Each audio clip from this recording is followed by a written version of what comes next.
अस्सलाम वालेकुम, नमस्कार, सत श्री अकाल एंड गुड इवनिंग। मैं हूं आरज़ू काज़मी और आप देख रहे हैं पॉइंट ऑफ व्यू। हमें जी जॉइन किया है आप सबके जाने पहचाने रोहित शर्मा जी ने, जो कि सीनियर जर्नलिस्ट हैं from India. Thank you Rohit. कैसे हैं आप? बढ़िया। आपकी दुआएं। आप बताइए क्या चल रहा है, क्या नया ताजा। भाई नया ताज़ा तो आपकी तरफ चल रहा है और बड़ा एम्बैरेसिंग सा है, लेकिन ये उदयपुर, अगर मैं नाम ठीक ले रही हूँ जगह का, ये मुझे बताइए कि ये हुआ क्या है और किस तरह से। और क्योंकि न्यूज़ इस बारे में बहुत चल रही है, ट्विटर ट्रेंड भी चल रहे हैं और बहुत एम्बैरेसिंग सिचुएशन है, स्पेशली एज अ मुस्लिम। बहुत मुझे शर्मिंदगी है कि इस तरह का कोई वाकया जो है वो भारत में हुआ है, जो कि बिल्कुल भी नहीं होना चाहिए था। लेकिन आप क्या समझते हैं कि ये क्यों हुआ है और उसके बाद वो लोग अरेस्ट किए गए या नहीं किए गए? क्या आगे क्या कहानी बढ़ी है, ये बात आगे कैसे बढ़ी है?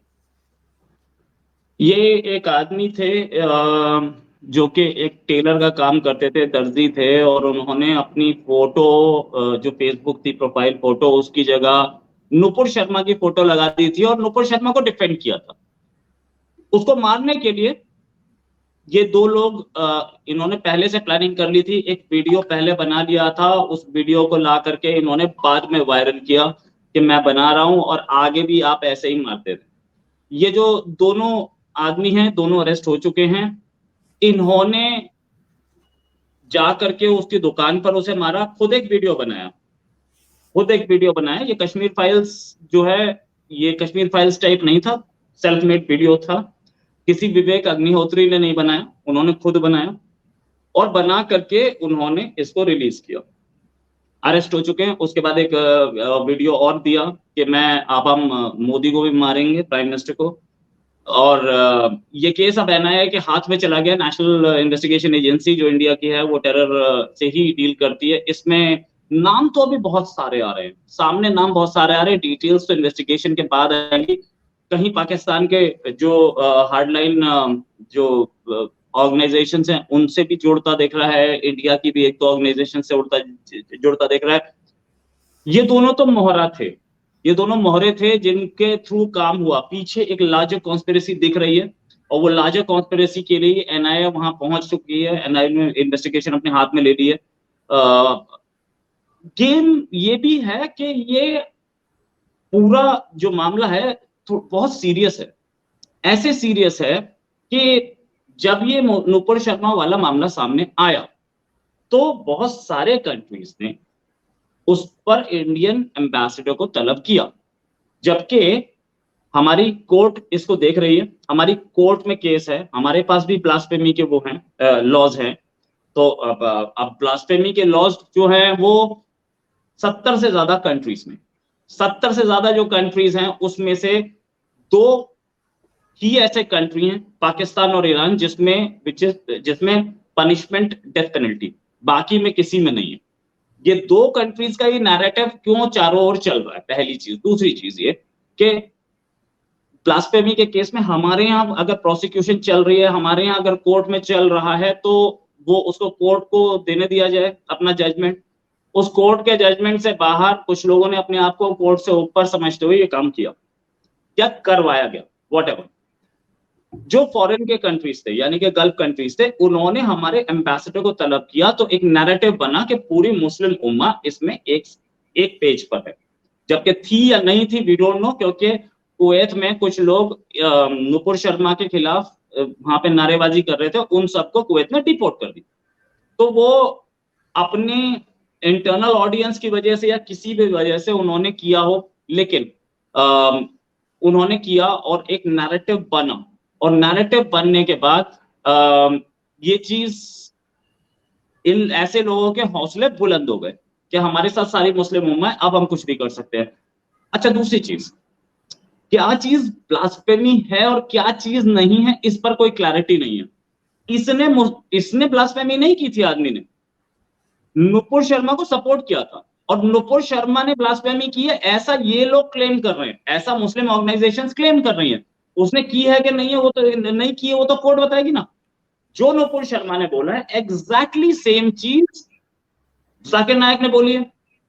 जाकिर नायक को तो ये लोग अपने कंट्री बुला करके उससे बड़े बड़े प्रोग्राम्स करवाते हैं और उसको उसको वहां पर आने की जाने की पूरी छूट है। तो ये नुपुर शर्मा के खिलाफ ऐसा क्यों हो रहा भाई? भाई वो मुस्लिम है और ये हिंदू है, इसलिए सिर्फ ब्लास्फेमी सिर्फ हिंदू पे पड़ती है। अच्छा ठीक है, चलिए इससे भी आगे बात कर लेते हैं। क्या ये मुस्लिम कंट्रीज इस बार इस एक्ट को कंडेम करेंगे? मुझे तो नहीं दिख रहा किसी ने कंडेम किया अब तक। सऊदी अरेबिया ही कर दे, सऊदी अरेबिया करने के मूड में नहीं है। करना तो ये चाहिए, ब्लास्फेमी। बिल्कुल कंडेम करना चाहिए, वरना तो ये बात हो जाएगी जैसे इस एक्ट को हम सपोर्ट कर रहे हैं और बढ़ावा दे रहे हैं। इसलिए बिल्कुल इस्लामिक कंट्रीज को कंडेम करना चाहिए इस बात को। और कल मैं, सॉरी आपकी मैंने बात काटी, लेकिन मैं ये ऐड कर दूं कि कल मैंने आपके टीवी चैनल्स पे देखा, अवैसी साहब बैठे हुए थे किसी चैनल के ऊपर, और उनसे कहा गया, इसी बारे में पूछा गया कि जी, तो कहते हैं हाँ जी मैं कंडेम करता हूँ, लेकिन साथ साथ उन्होंने ये कहा कि जी नुपुर शर्मा को आप लोगों ने अरेस्ट नहीं किया है। मतलब किस लिए अरेस्ट किया जाए? ये बात अभी तक चल रही है। बीच में तो लग रहा था कि सब मामला जो है वो हैंडल हो गया है और खत्म हो गई है बात एक तरह से, लेकिन फिर दोबारा से इसको उठाया जा रहा है। क्या क्या लग रहा है आपको? ओवैसी साहब तो खैर इस जहां से ही नहीं है। ओवैसी साहब तो और ऊपर बात करते हैं। उनको ये बात नहीं समझ में आ रही कि ये किस नैरेटिव की वजह से हो रहा है। इसका नैरेटिव क्या है? नैरेटिव ये है कि आप सारी जिंदगी गलत काम कीजिए, आप लोगों से पैसे छीनिए और उनका मर्डर कीजिए, आप जा करके किसी के साथ भी कुछ गलत काम कीजिए, रेप कीजिए, मर्डर कीजिए, आप बच्चों को मारिए, आप कुछ भी कीजिए, और उसके बाद जब आपको दिखे कि आपने सारी जिंदगी इतने गलत काम किए हैं, तो कोई एक मौलाना आकर आपको बता देगा कि देखो उस आदमी ने ब्लास्फेमी की, आप उसे मार दोगे तो जन्नत मिल जाएगी, इजी पाथ टू जन्नत। और इस इजी पाथ टू जन्नत को सब एक्सप्लॉइट कर रहे हैं। ओवैसी साहब को ये बात नहीं दिखती है क्या? ये जो जिस तरीके का एक माइंडसेट बना दिया गया है कि आप ड्रग स्मगलिंग कीजिए, आप अपने जिंदगी में सारे गलत काम कीजिए, आप सुअर का मीट खाइए, और उसके बाद एक ऐसे आदमी को मार दो जिसके ऊपर ब्लास्फेमी का आरोप लगा है, या ब्लास्फेमी की है कि नहीं की है वो अलग केस, और आपको जन्नत मिल जाएगी। ये जो इंस्टेंट जन्नत है ना, इंस्टेंट ट्रिपल तलाक तो हमने खत्म कर दिया, ये इंस्टेंट जन्नत को क्या मुस्लिम वर्ल्ड खत्म करना चाहेगा? देन मुस्लिम वर्ल्ड के साथ एक प्रॉब्लम और है। प्रॉब्लम ये है कि कोई इस चीज में इंटरेस्टेड नहीं होता कि एक्चुअल में हुआ क्या था, एक्चुअल में कहानी क्या थी और किसने किया, और कर दिया तो बहुत सारे लोग उसको कंडेम करके चुप हो जाते हैं। इस पर एक बड़ी डिबेट चाहिए। अच्छा, इस आदमी ने सपोर्ट किया, चलिए इस आदमी ने सपोर्ट कर दिया, बहुत अच्छा काम किया, आपने मार दिया। यही काम तो फ्रांस ने किया था, बड़े बड़े बैनर्स लगाए थे उन्हीं कार्टून्स के। तो मुस्लिम वर्ल्ड क्योंकि उधर फ्रांस में जा करके कुछ नहीं कर सकता था, इसलिए चुप बैठ गए ये लोग, इंडिया में भड़का दिया।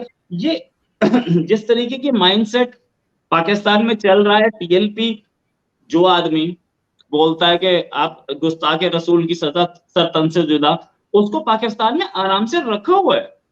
उसको ये नहीं बोला गया कभी भी कि भाई ये सजा जो है वो देना कोर्ट का काम है, आपका काम नहीं है, ये नारे आप नहीं लगा सकते कभी नहीं। तो अगर ऐसे माइंडसेट चलता रहेगा तो इसमें अब ये सिचुएशन बहुत ही खराब हो चुकी है, और इसके बाद ये सिचुएशन अब बिगड़ती जाएगी। इंडिया जितना झेल रहा है, इंडिया तो एक झेल रहा है, दो झेल रहा है, पाकिस्तान में हर महीने में 4-5 हो रहे हैं। तो वो देखना बहुत जरूरी है कि क्या होगा इस, अगर ऐसे लोगों को पकड़ के जेल में नहीं डाला जाता, is going to be damn serious.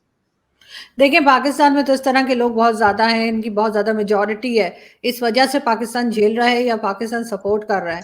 लेकिन भारत क्यों झेल रहा है? भारत इनको कोई कड़ी से कड़ी सजा क्यों नहीं देता? और देनी भी चाहिए इनको, क्योंकि किसी ने भी अगर ब्लास्फेमी किया भी हो तो उसको जान से मार देने का हक किसी को भी नहीं है। और ये कहीं नहीं लिखा हुआ कि इसकी सजा जो है वो सर तन से जुदा। ये इन्होंने अपने तौर पे कुछ नया कोई लेकर आए हैं, पाकिस्तान में भी और भारत में भी, वरना ये चीज ना थी और ना होनी चाहिए। अगर किसी ने किया ठीक है, उन्होंने एक बात की थी और उसके ऊपर अगर किसी को कोई ऑब्जेक्शन था तो कह दिया गया, उन्होंने सॉरी भी कर लिया। और इस तरह की कई चीजें तो मुस्लिम खुद भी करते रहते हैं। फिर अगर जैसे मैंने पहले भी अपने किसी शो में बात की थी कि अगर यही चीज दूसरे रिलीजन के लोग भी जो है वो अडॉप्ट कर लें और वो भी यही कहें कि जी अगर आपने ब्लास्फेमी की तो सर तन से जुदा होगा, तो फिर तो किसी का सर बचेगा ही नहीं। क्योंकि मुस्लिम्स भी बहुत बार ब्लास्फेमी करते हैं और दूसरे रिलीजन्स के बारे में कोई भी उलट सुलट बात बोलते हैं, तो इसका तो मतलब है फिर सब तलवारें निकाल लें और एक दूसरे का सर काट दें। लेकिन भारत को जो है, भारत क्योंकि इस्लामिक कंट्री नहीं है, तो आपके ऊपर ये प्रेशर नहीं होना चाहिए कि इस तरह के लोगों को सख्त सजा ना दी जाए। आपको एग्जाम्पल सेट करनी पड़ेगी, आपको बताना पड़ेगा कि जी ये नहीं चलेगा आपके यहाँ। अगर आपने किसी की जान ली ब्लास्फेमी के नाम पे, तो फिर आप बचेंगे नहीं, और ये नहीं कि जेल में डाल दिए जाएंगे, लटकाए जाएंगे। आपके साथ भी वही होगा जो आपने किया है, तब ये चीज कंट्रोल होगी। अगर आप डरेंगे, जी मुस्लिम्स क्या कहेंगे, ओआईसी क्या कहेगा, फला क्या कहेगा, तो बस फिर ये झेलते रहिए। लेकिन अगर आप सख्त स्टेप लेंगे तभी बचेंगे। इंडिया में जितने भी मुस्लिम्स हैं, पाकिस्तान में भी, पाकिस्तान की गवर्नमेंट भी, क्या लोन वो इंटरेस्ट पर नहीं लेते हैं? लेते हैं। और इंटरेस्ट वो पे कैसे करते हैं जब वो इस्लाम में अलाउड नहीं है? बिल्कुल, बिल्कुल हराम है इंटरेस्ट पे करना। तो सऊदी अरेबिया ने इंटरेस्ट पे लोन कैसे दिया पाकिस्तान को? क्या ये ब्लास्फेमी नहीं है? कुरान के खिलाफ नहीं है? मैंने तो नहीं देखा कि ये इन लोगों ने जाकर के इमरान खान की गर्दन काटी हो, या शहबाज शरीफ की काटी हो, या आईएमएफ के चीफ की काटी हो। ये इस तरीके की एक्टिविटीज जो हो रही हैं, ये अपने पहले अपने घर को पर्च करो, पर्च योर हाउस फर्स्ट। तो ये अगर मैं एक चीज पे नहीं बोल सकता, मैं 10 चीज पे बता सकता हूँ। क्या पाकि इस्लाम में बहुत क्लियरली लिखा है कि जो चीज अल्लाह ने बनाई है उसको आप रिक्रिएट नहीं कर सकते, ठीक है? इसीलिए आप इंडियन सब कॉन्टिनेंट छोड़ के कहीं बाहर जाएंगे तो जो बिल्डिंग्स पर जो इमेजेस बनी होंगी वो ज्योग्राफिकल फिगर्स बनी होंगी। वो कभी भी फूल पत्ती या कोई ऐसी चीज जो कि अल्लाह ने बनाई है उसकी नहीं होगी। सिर्फ इंडियन सब कॉन्टिनेंट में ही आपको ताजमहल में मिलेगी फूल पत्ती बनी हुई या कोई इमेज बनी हुई। तो क्या इसी पे आगे चलते हुए, मैं तो इस्लाम का वो एक्सपर्ट नहीं हूं, लेकिन मुझे जो बताया कुछ मौलानाओं ने वो यही है। और क्या इसी पे चलते हुए क्या टीवी जो है वो इस्लामिक है? रिक्रिएट नहीं हो रहा है? मैं रिक्रिएट नहीं हो रहा हूँ? क्या आपका आप फ्लाइट पकड़ते हो, क्या वो इस्लामिक है? क्या कुरान में उसका जिक्र है? भाई आप कार से चलते हो, क्या वो इस्लामिक है? कुरान में उसका जिक्र है? ये लाउड स्पीकर जिसको स्टार्टिंग में शैतान की आवाज बोला जाता था, आज इस लाउड स्पीकर पे मर्डर हो रहे हैं। भाई एक एक डेफिनेशन नहीं है। एक डेफिनेशन जब नहीं है तो हर आदमी अपने हिसाब से उसकी डेफिनेशन निकाल करके कर रहा है। ये जो दो लोग थे जिन्होंने ये काम किया, ये भी ऐसे ही इन्फ्लुएंस में थे, और ऐसे बहुत सारे ऑर्गेनाइजेशंस चल रही हैं जो कि इस तरीके की चीजों को बना रही। सलमान तासीर का मर्डर हुआ, ब्लास्फेमी केस पे हुआ। उन्होंने तो कुछ ऐसा बोला नहीं था, उन्होंने तो ये बोला था ब्लास्फेमी केस का मिसयूज हो रहा है, उसको गोली मार दी गई। जिसने गोली मारी, क्या वो पाकिस्तान का हीरो था या पाकिस्तान का दुश्मन था? क्योंकि पाकिस्तान के गवर्नर का मर्डर किया था।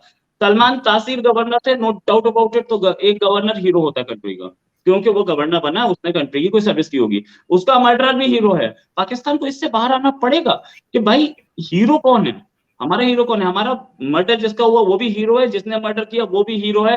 तो ऐसे तो मुश्किल हो जाएगा, ऐसे तो सारे हीरो आपके कब्रिस्तान पहुंचते रहेंगे। किसको, इसको पाकिस्तान को देखना पड़ेगा। जिन जिन लोगों ने उस मर्डरर को हीरो बनाया उन सबको जेल में डालना चाहिए था। इसीलिए तो ये दिन आज आया है। भाई एक आदमी का मर्डर करके अगर आप इलेक्शन में 15 सीट जीत सकते हैं और आपके पास मैसिव सपोर्ट आ सकता है, तो उससे ज्यादा क्या है? हर आदमी देखें मर्डर करने के लिए घूमेगा। रोहित, नहीं देखें रोहित जी, देखें पाकिस्तान ने तो इसी तरह के लोग पैदा किए हैं, पाकिस्तान ने इसी तरह का माइंडसेट बना लिया है। अब उसमें से निकलने में इनको बहुत टाइम लगेगा। और बिल्कुल आपने ठीक कहा, सलमान तासिर साहब का मुझे याद है कि इंटरव्यू में भी उन्होंने यही बात की थी। किसी ने उनसे कहा कि आपकी जान को खतरा है, तो उन्होंने कहा अगर गवर्नर की जान को खतरा है तो इसका मतलब है कि पाकिस्तान में किसी की जान महफूज नहीं है। ये बात तो उन्होंने की थी, और हमारे यहाँ तो इस माइंडसेट के लोग मौजूद हैं, बल्कि बहुत बड़ी तादाद में। हम इसीलिए बार बार मैं अपने शोज में मदरसों की बात करती हूँ कि बंद करें, बंद करें और इस चीज को कंट्रोल करें। लेकिन मैं इस वक्त भारत की बात कर रही हूँ। आप लोग इस चीज को कैसे रोकेंगे? आप लोग इस चीज को बढ़ने से कैसे रोक पाएंगे? क्योंकि आपको करना चाहिए, आपके ऊपर कोई इस तरह का इस किस्म के लोग नहीं वहां पर मौजूद बहुत ज्यादा, जिन्हें आप कहें कि जी इस्लामिक कंट्री है इसलिए ऐसा हो रहा है। आपको जो है वो आप लोगों को पहले से, जब तक आप इसे कंट्रोल नहीं करेंगे तो फिर यही वाला हाल होगा कि फिर ये एक आम आम सी खबर हो जाएगी, आपको हर दूसरे दिन फिर इसी तरह की न्यूज मिलेगी। और हम लोगों के साथ ऐसे बहुत सारे लोग हैं जो सिर्फ ये बोलते हैं कि यार we condemn this, and then move on. ये कंडेम करके मूव ऑन करने से बेहतर ये है कि कहीं पे रिपोर्ट किया जाए इसको कि देखिए ऐसी खबरें आ रही हैं कि ऐसा काम हो सकता है, मेरे घर से 10 किलोमीटर दूर, 2 किलोमीटर दूर, 3 मकान दूर ऐसे माइंडसेट के लोग हैं, इस पर नजर रखा जाए। ये रिपोर्टाज नहीं हो रही है, ये रिपोर्टिंग नहीं हो रही है, सबके सब छुपाने की कोशिश कर रहे हैं कि ठीक है वो कर रहा है, let's hide him, let's hide him. वो डेंजरस है, वो हर जगह डेंजरस है, क्योंकि ये यही लोग हैं जो कि कहीं पे भी, और इस चीज से इस्लामोफोबिया बढ़ेगा या कम होगा? वेयर इज इमरान खान जो कि इस्लामोफोबिया चीखते थे, क्या इससे आज के बाद मेरे सामने से कोई आदमी दाढ़ी वाला गुजर रहा है, टोपी लगा रखी है, तो क्या मुझे ये डर नहीं होगा कि ये किसी को भी मार सकता है? क्यों नहीं? क्या क्या ब्रिटेन में, अमेरिका में कोई आदमी दाढ़ी और टोपी लगा के घूम रहा है तो उन लोगों को डर नहीं होगा कि इसके पास कोई अब तो चाकू से मर्डर शुरू हो गए ना, वो गॉन आर द डेज जब AK-47 से होते थे, चाकू से, तलवार से मर्डर शुरू हो गए। और तो ये, क्या आपको लग रहा है कि इस्लामोफोबिया इससे कम होने वाला है? तो ये चीज पाकिस्तान के अंदर से शुरू हुई। तो इमरान खान ने क्या किया था? TLP के उनको सबको, सारे लोगों को अरेस्ट किया था क्या? जब इस्लामोफोबिया को खुद इस्लामिक कंट्रीज के अंदर से बढ़ावा मिल रहा है तो बाहर का वर्ल्ड क्या कर लेगा, कैसे रोक लेगा उसे? This is really serious. And अगर एक ऐसा ऐसी सिचुएशन नहीं चाहती है वर्ल्ड कि जहां पर सारे वर्ल्ड इस्लाम के खिलाफ हो जाए, तो this today is the time. 1-2 साल और बीतने के बाद या 5-6 साल और बीतने के बाद वो टाइम निकल चुका होगा और फ्रिक्शन बहुत ज्यादा हो चुकी होगी। This is high time that this needs to be curtailed. लेकिन पाकिस्तान में कर्टेल कैसे होगा मुझे नहीं पता। सलमान तासीर अरे वाला जो हाल हुआ। रोहित, अरे आप इंडिया में रहो ना, बार बार बॉर्डर क्रॉस करके पाकिस्तान में क्यों आ जाते हो? मैं कह रही हूँ कि इंडिया में लोग क्या करेंगे इसको हैंडल करने के लिए, इसको इंडिया में कैसे रोका जाएगा? आप बार बार LOC क्रॉस करके पाकिस्तान में आ जाते हैं कि इमरान खान ने क्या किया। वो तो मैं बता ही रही हूँ कि यार हमने कुछ नहीं किया और हमारा कोई प्रोग्राम भी नहीं कुछ करने का। लेकिन ये है कि बिल्कुल ये चीज कंट्रोल होनी चाहिए। लेकिन भारत में as a Indian citizen, what do you think कि भारतीय गवर्नमेंट जो है वो इसको कैसे रोक सकती है इस चीज को? क्योंकि वहां पे भी तो वो शुरू हो जाएंगे ना सारे आपके जो माइनॉरिटी या जो मुस्लिम्स है आपके, कि जी बड़ा जुल्म हो रहा है, पूरे पूरे में शोर मचा देंगे। तो इस चीज को आप लोग कैसे रोकेंगे? आप लोगों को सजा देनी चाहिए इन दोनों को, बहुत ऐसी सजा होनी चाहिए कि दुनिया देखे और सबक ले। कल से एक ट्रेंड चल रहा है, Twitter trend, Hindu lives matter. ये मैंने ब्लैक लाइव्स मैटर देखा था, मुस्लिम लाइव्स मैटर देखा था, अब हिंदू लाइव्स मैटर ट्रेंड आ गया है। अरे तो ये ट्रेंड्स आ गए हैं, लेकिन हम लोगों को एक प्रॉब्लम है। हम लोग क्या करते हैं, कोई इंसिडेंट हो जाता है उसे कंडेम करते हैं और फिर उसके बाद अपना डिनर करके सो जाते हैं, फिर नेक्स्ट टाइम उस पर बात नहीं करते। प्रॉब्लम यहाँ है, इस पे बहुत सीरियसली गवर्नमेंट को देखना चाहिए। और गवर्नमेंट, NIA की टीम है, NIA की टीम पहुंच चुकी है और वो NIA की टीम पीछे तक सबको पकड़ने की हिम्मत रखती है और वो पकड़ लेती है एक पूरा। अच्छा ये भी है कि नुपुर शर्मा का एक स्टेटमेंट पर कुछ कानपुर में दंगा हुआ था, लेकिन वो दंगा जो था वो प्लान बहुत पहले से हो रहा था, वो स्टेटमेंट से पहले से प्लान हो रहा था। कई बार ऐसा भी होता है कि एक स्टेटमेंट कोई पकड़ी जाएगी या कोई और इंसिडेंट पकड़ा जाएगा, लेकिन उनका दंगा कराने का ही प्लान था, ऐसा होता है।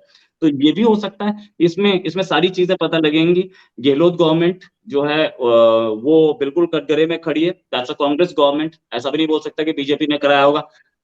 वो देखेगी, वो गवर्नमेंट भी इस समय बुरी हालत में है, उसको भी law and order situation control करनी है।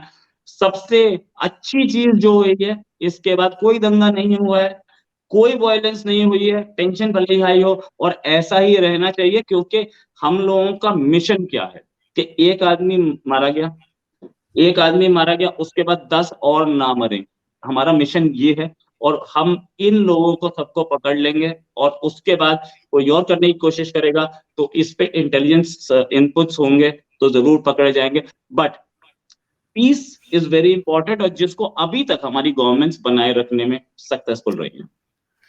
नहीं, बिल्कुल सही, लेकिन आई विश कि आपकी गवर्नमेंट इन लोगों के लिए कोई ना कोई ऐसी सजा जरूर, इनको ऐसी पनिशमेंट जरूर दे कि जिससे बाकी सब लोगों को भी सबक हो और दोबारा से हम इस किस्म की हरकत ना देखें। अभी भी जो कुछ हुआ है उस पर, जैसे मैंने स्टार्ट में कहा था कि एज अ मुस्लिम मैं बहुत शर्मिंदा हूँ और मैं बिल्कुल कंडेम करती हूँ इस तरह के एक्शन को। और जो लोग ये कहते हैं इस तरह के, जो लोग दूसरों की जान लेते हैं और उसके बाद हमारे यहाँ ये कहा जाता है कि जी इनका इस्लाम से कोई ताल्लुक नहीं है। नहीं, बिल्कुल इनका इस्लाम से ही ताल्लुक है और इसीलिए ये सब कुछ कर रहे हैं। आप लोगों ने जो मदरसे बना रखे हैं पाकिस्तान और हिंदुस्तान में, और जिस तरह की तरबियत दे रहे हैं, जिस तरह का ब्रेन वॉश कर रहे हैं, जिस तरह की नफरत सिखा रहे हैं, उसके बाद यही कुछ होगा। और उसके बाद ये मत कहिए कि जी ये इसका इस्लाम से ताल्लुक नहीं है। इसका इस्लाम से ताल्लुक है और बड़ा अफसोस है कि इस्लाम से इसका ताल्लुक है और इसको अब ठीक करने की जरूरत है, चाहे किसी जगह से भी काम शुरू किया जाए, लेकिन होना चाहिए। Thank you so much Rohit कि आज आपने ज्वाइन किया। Thank you.